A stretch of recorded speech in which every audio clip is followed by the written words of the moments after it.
வாழ்க வளமுடன். ஏண்டா இப்படி ஆளா பறக்கிற? இது அடிக்கடி நம் பெரியவர்கள் கேட்கும் கேள்வி. ஓய்வின்றி நாள் முழுவதும் பறந்து கொண்டிருக்கும் பறவைக்கு பெயர்தான் ஆலா. அதுபோல ஆளாய் பறக்கும் மனம் குணம் கொண்டவன்தான் மனிதன். எண்ணற்ற எண்ணங்கள் எழுந்து மனம் ஆளாய் பறக்கும்போது எண்ணமற்ற மனம் வேண்டும் என எண்ணுவது இயல்பு. இது சரியா, முறையா? எண்ணங்கள் நின்றுவிட்டால் என்ன ஆகும்? முழு மறதி அல்லது நினைவிழப்பு உண்டாகிவிடும். உண்மைதானே? பின் எவ்வாறு வாழ்வது?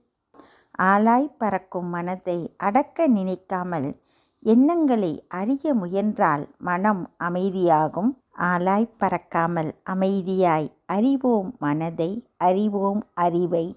வாழ்க வளமுடன்.